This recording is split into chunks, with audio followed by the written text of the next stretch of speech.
he gave me his blessing. And I totally gave myself to that relationship for years of my life.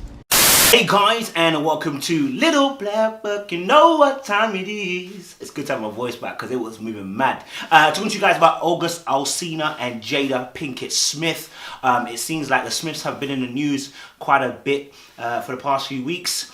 And we're going to talk about the relationship between Jada and August Alsina. If you're new to the channel, do me a favor, do yourself a favor, make sure you like, share, subscribe, click on the bell button for a notification of the uploads. And for those of you returnees, you got the minerals, you got the minerals. Don't forget as well, join the mineral gang, click on the clothing line as well down below, okay? But watch the video too.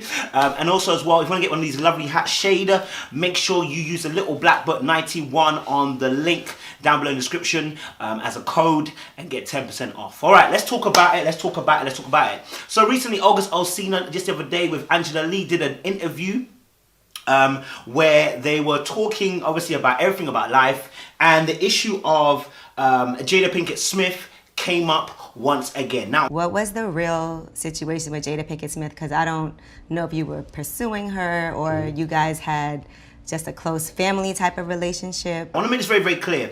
This is not the first time August Alsina has spoken so fondly of the Jada Pinkett Smith. We obviously had previously, we had the song which was Nonya, which was alluding to a married woman who he was, talking to in the particular song. We also had him last year also, you can see the video behind me, with the Shade Room, where he spoke about Jada Pinkett Smith and his interaction. So what role does she play in your life?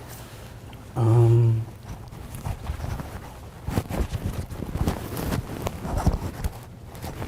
to really break it down, the psychology of what actually happened here. So the scenario that we're facing at the moment is that at the time of August Alsina, when he came to Jada Pinkett Smith and the Smiths, he was apparently involved with an addiction that he had, a drug addiction at the time, right? Addict? I didn't believe I was. Right, because I said, he's hiding pills in his socks. And so in the position that he's come to Jada Pinkett Smith and the Smiths, he is in a vulnerable position when it comes to the fact that he's addicted. He's vulnerable in a sense, right? The Smiths then take him on board at one point, where even use a term kind of loosely adopting him, or kind of like a son almost, which then elicits what we call a power dynamic. Yeah. Well, since you're so in the family, can you have them adopt me? And I want to break down what power dynamic means. The way different people or groups of people interact with each other, and where one of these sides is more powerful than the other. The moment they said kind of taking you on like a son, or treating you like a son, a power dynamic began to form, okay? And this is where a lot of people are saying that potentially Jada Pinkett Smith may have taken advantage of August Alsina. Bearing in mind though, I also put this caveat, which is that he was 21, he was grown, and he has said in other interviews, he was grown. He knew what he was doing, he knew what he was about. It was just that he was in a vulnerable position. So in that sense, there are two sides of the coin. I can understand why someone might say about Jada Pinkett Smith being twice his age, taking advantage. I can also understand why someone might say August Alsina was a grown-ass man and he had a decision to make, right? So I can see both sides of why both people are saying two different things, okay? The truth of the matter is though, she was an older woman. There's nothing wrong with dating someone 20 years younger than you. That's legal. But there is a power dynamic that comes when someone is slightly older than you by that amount of years. But that's not the problem. The problem is that if he came as somebody who was addicted, and then you put him in a bracket of being like a son, then power dynamic begins to ensue, right? And then there's a psychological battle that begins to happen, right? Because the moment that he starts hearing the word, you're like a son to me, then the person starts to become like a mother to him. Bearing in mind, obviously, the situation with his mother, I think she was also, I don't know if she was a drug addict or whatever. His dad also was a drug addict. I think his mom was maybe an alcoholic or something like that. So there wasn't a great dynamic at home already, right? Then obviously you have his brother and his sister who also have passed. Oh, sorry, his sister passed, also passed away. So there's a lot of things that are going on in turmoil in terms of his mind. So where he is at a mental state, okay? So for him to then be in a place where he is a drug addict or has some drug addictions and then comes to Jada, he's in a place of, I need help. Right? And so this is a psychological thing that's going to happen. The more and you've heard him speak and say, oh, because of Jada, that's the reason why I even decided to make changes in my life. In fact, Jada Pinkett Smith is the one who convinced him to gain sobriety. Right? So what he's done already is made this woman, I wouldn't even like to say an idol. I call it almost my savior complex, my Superman complex. I've made this person to be somebody who saved me from Reality check for me, because I was like, wow, if someone else can love you that much that it hurts them, why doesn't it bother you that you're actually hurting yourself? me. Now, if you listen to his Red Table Talk when he spoke some years back, he said that Jada was at one point was crying, and it made him realize, how come this person can love me and want me to do better, and I don't want better for myself, right? That is a shift in mentality and thinking. And the problem about someone who's got a drug addiction is that in psychology we have a thing called transference, right? And I'm going to break it down what it means. Transference means basically a theoretical phenomenon characterized by unconscious redirection or projection of feelings a person has about their parents. Remember I said, if they made him into a son or classed him as a son or one of the siblings of Willow and Jaden, then he's got this parental kind of relationship with Jada at the beginning, right? Of the feelings as a person has as their parents, as one example, onto the therapist. Now, who's a therapist in a second? It's not necessarily a professional therapist, but it's Jada. You see, Jada did so much work of making him believe in himself, doing so much psychological work where she supported him, she was around him, she showed him love, she showed him affection, all that kind of stuff, right? She became the mother and the therapist at the same time, right? And out of this, it says, usually concerns feeling from a primary relationship during childhood at times. So if your relationship with parents weren't that great, you come into a position where now Jada playing your parent, who also is very attractive as well at the same time. Let's not play around. Jada is attractive. Not only is she attractive, she's got this kind of, I would say, I heard someone say it, crochet. It's almost like a flirty type of behavior, a good sexual energy that allows playfulness. You know, people are drawn to it, yeah? And basically means usually, as I was saying, so at certain times it can, usually concerns feeling from a primary relationship during childhood at times. At certain times it can be inappropriate. So if I'm a therapist, okay, I have to understand the more I help somebody as I'm being therapeutic or etc., there can be a transference where the person begins to change their affections from their parenthood to me, right?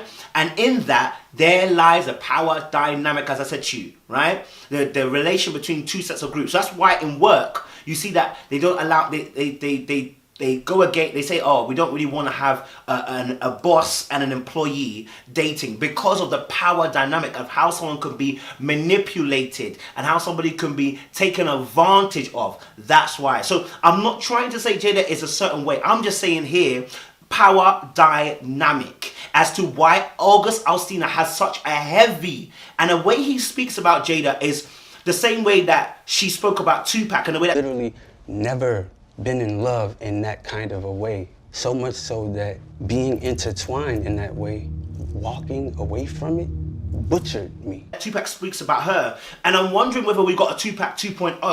The reason why I say that is because Tupac was overshadowing the relationship. Have you watched my last video? I spoke about this.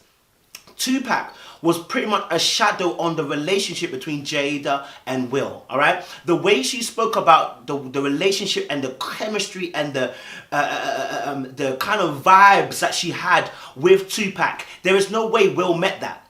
There's no way. If you hear some of the Red Table Talks, you can hear already that the reason why they've stayed together so long, because many people ask the question why they stay together, and I say the reason why is because they both have said none of them want to divorce. None of them will ever want to divorce. Will's already been divorced once, and he said he's never doing it again. So therefore, I'll do whatever I've got to do. Jada's also the same mindset. She's not going to divorce. She's not going to allow it to happen. She's going to make sure that she stays in this relationship. So now you've got two people who aren't necessarily happy. What do you do? The problem with the society we live in is that money oftentimes can give you access to things that ordinary people wouldn't do, right? And greed can also make you do things that you wouldn't ordinarily do, right? So you've got this whole situation now between Will and Jada, and someone's asking the question, oh, why would Will allow Jada to have August Alsina? Because August Alsina, quite frankly, comes out and says, Will gave me his blessing. Mm-hmm. He gave me his blessing. And I totally gave myself to that relationship for years of my life. If you marry me, know this. We're going to be together. We're going to be under the same roof. you might be on one end of that joker with somebody else. And I might be on one of this joker with somebody else. Yeah. And I always said, that's ridiculous.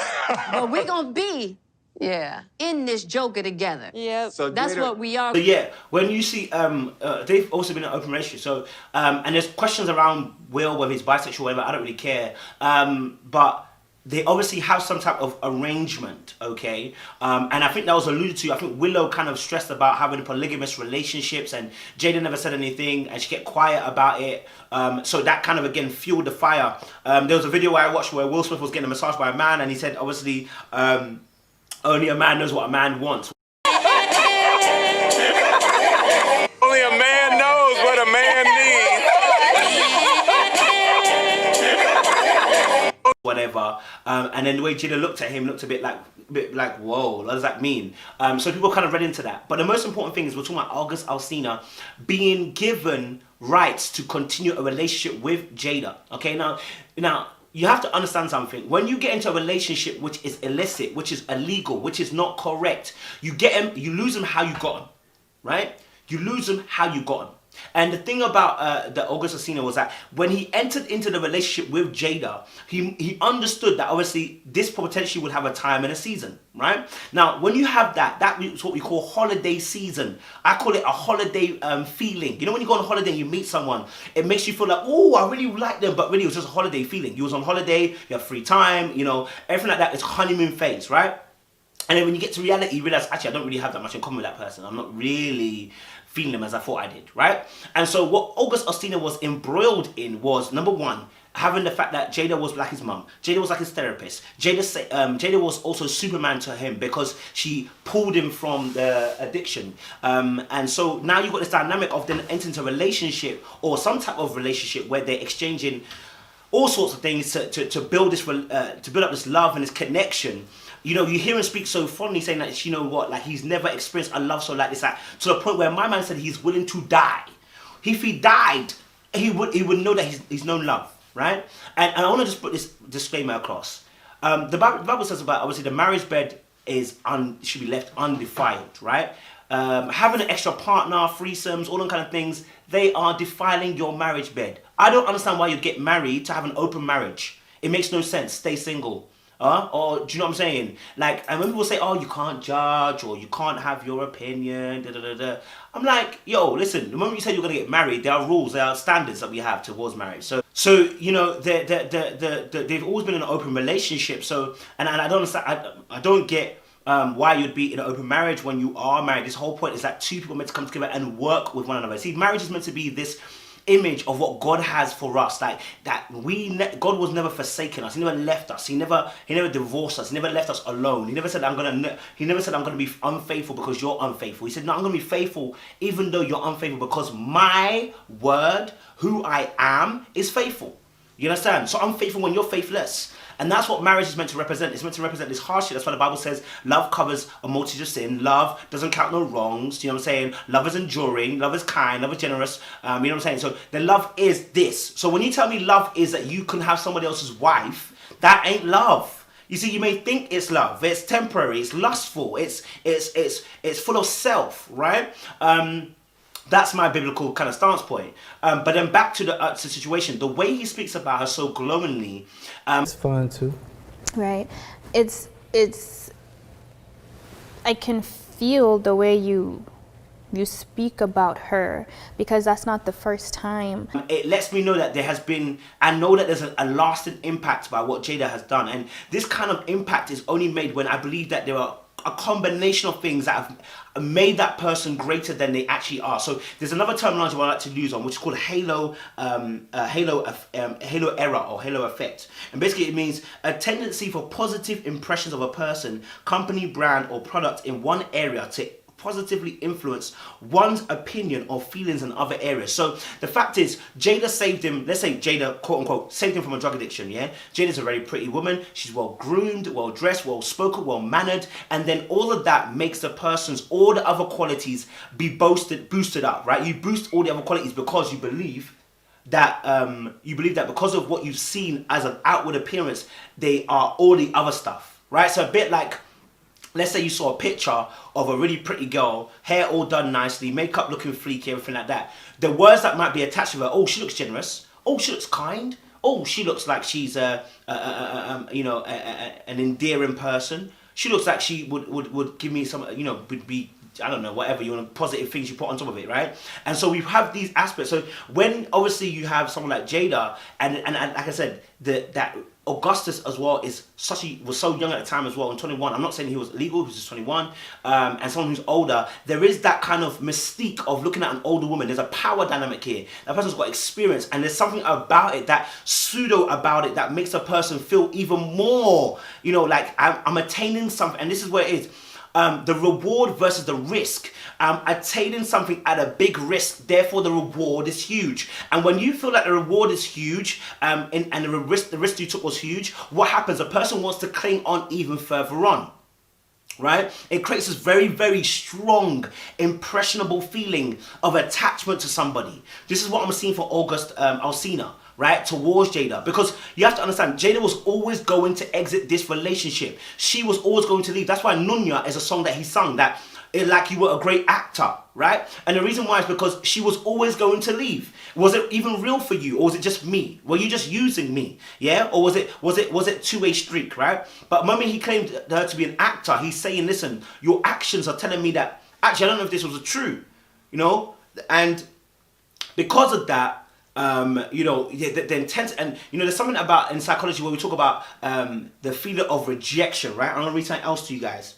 The psychology of rejection, which is the fact that this relationship was never going to go the mile, but he would have thought he could take her and run away. She became his Superman, and that made the feelings more intense. Not getting what you want, but probably not being fully rejected by her, also makes it harder to move on. This is another thing as well. The fact that obviously there was probably not an outright rejection. This is another thing. So there wasn't outright rejection from Jada, I presume, because the type of relationship that they had, the way she spoke fondly of him, there was probably not an outright listen, I can't go. It's probably like, we can't do this right now because I'm still married at the end of this thing. Or you kind of knew that this was always going to end. So much so that being intertwined in that way, walking away from it, butchered me. Like I'm shaking right now because it almost killed me. It's not an outright rejection of, I don't want you, you're not good. It's more like, you're good and I wish it could and I wish it could happen, but this ain't really the right kind of time. I think that's what we put in his Nunya song as well, that it ain't the right kind of time.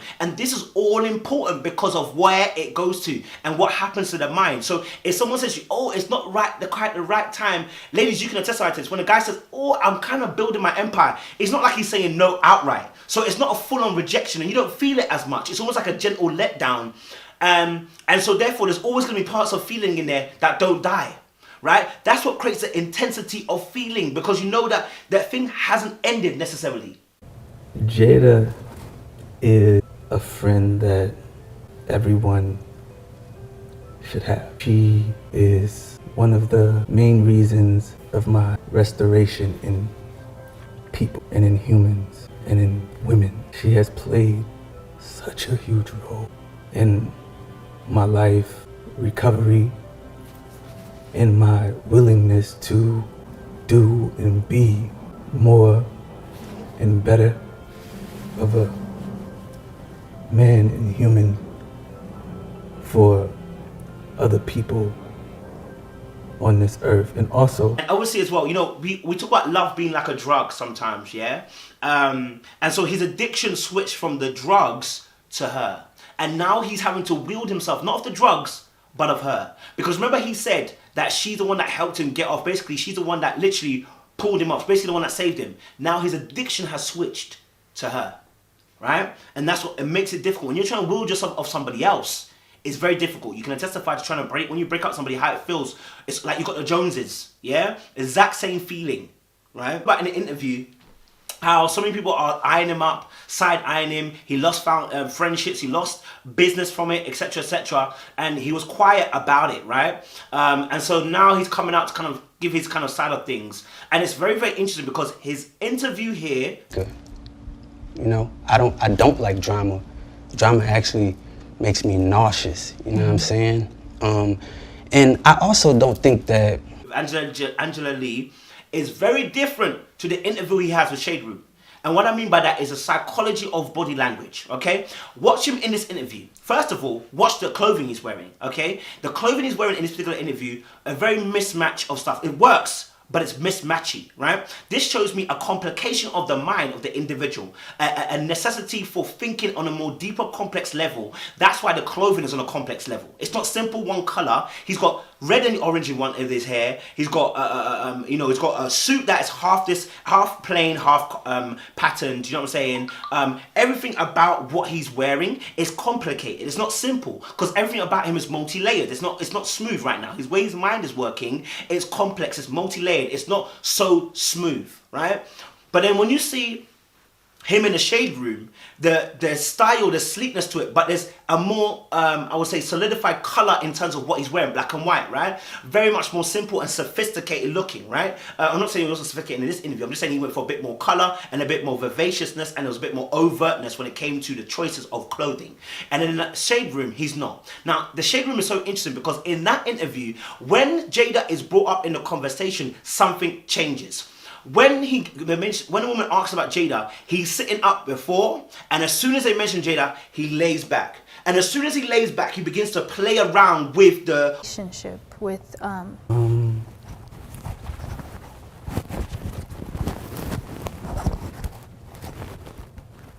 before he answers, yeah? And then he takes time, maybe about 3 or 4 seconds before he then begins to answer the question. And then if you watch the interview as well, he talks quite smoothly all the way through with the shade room. But as soon as it gets to Jada, he's taking his explicit time.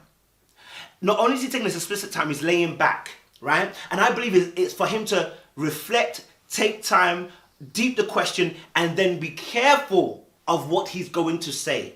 Because at this point, he does not want to what? Speak overtly about the relationship with Jada. He's trying to cover her and their relationship. I'm assuming they probably had a conversation previously not to expose what they've done, right? Out of respect, he's also a respectful person. But in the 2020 interview, like, it's overt, but it's not overt, right? It's blatant that he's speaking about his relationship with Jada. He doesn't say they explicitly had sex, but he basically says, we were getting it on, right? And then basically says overtly, well, will give us a blessing, right? So you can see already that, and you see his body language in the 2021, he ain't laying back, he's sitting forward. He's remonstrating, he's using gesticulation. Gesticulation means I'm using my hands to talk. He does that quite a bit in that interview when he's talking about Jada in the 2020 version, but not so much when he's talking in the 2019 version with Shade Room. This is a clear distinction in terms of a change of attitude towards the particular subject. Not that it's bad, it's just meaning more confidence in being able to articulate your truth.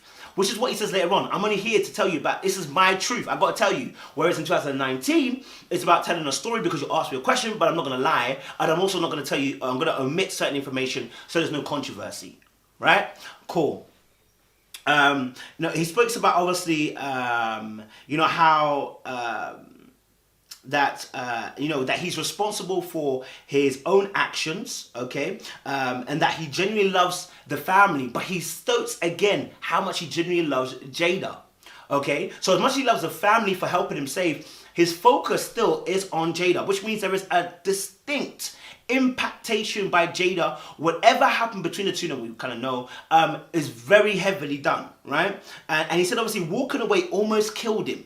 In fact, it did kill him. It broke him down and made him paralyzed. He said, these are very powerful words, you know. To say someone killed you, almost killed you, it made you break down, and then you were paralyzed. These are words that are elicited with violence. Because right. it almost killed me. Not almost, it did. It pushed me into being another person. Now the Bible tells us that a man who divorces his wife commits violence to her.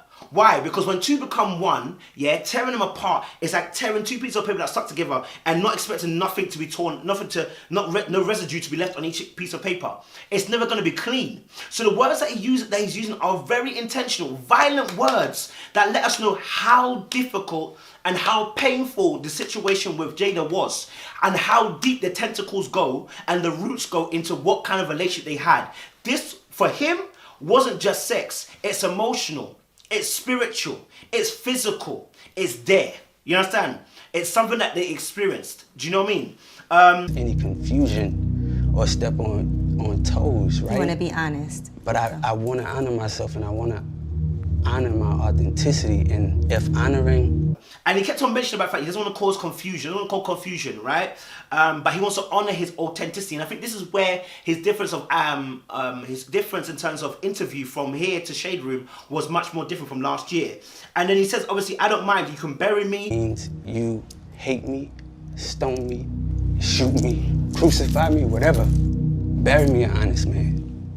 I see. You can crucify me, you can kill me, whatever, but I'm going to speak the truth. Again, eliciting very, very emotive, powerful words. The language is intentful to say, hey, look, regardless of what may happen to me, I'm coming to tell my truth. And I think that's very powerful because that lets us know what kind of mindset he is in right now. It's like IDGAF. I don't give a F right now. I'm going to tell the truth. Irrespective of how Jada may feel about it, but I'm coming out to tell my truth because I need to honor my authenticity. I need to honor what? My moral code. You see, everybody has a moral code. This is why cheaters never prosper, because eventually your moral code does catch up with you. The hardwired coding gets up with you. That's why someone who has an affair, the hardwired coding begins to work on your mindset. Yeah, that guilt that you feel, there's a consciousness that you feel. That's what God has given all individual persons. And so, you know, that programming that he has is dictating, that subconscious program he has is dictating his actions right now. Right now. Should or could and would be the greatest part of someone's life in friendship. It's interesting because obviously in the 2019 interview, he says obviously him and Jada are great friends. Right? So he's not alluding to anything about sexual anymore. In 2019, he says, we're great friends. 2020 comes out and tells it quite overtly, they are not friends. They weren't friends. Will blessed whatever they were going to do, right? And then also in 2019, when he's talking about the Jada situation, tears fill up his eyes, similar to the Red Table talk that they had in 2018, right? And then he said, obviously, he's too well grown for adoption, and that he has a relationship with Will and the family, but the whole point was that his relationship with Jada was unique, yeah? So whatever Jada has done, whatever Jada has influenced him to be, the way she's impacted him and influenced him has been so big. But I believe it's because of the fact that the position he came into the relationship was that I need help, or I'm looking like I need help, right? And she helped him and became a savior in his eyes.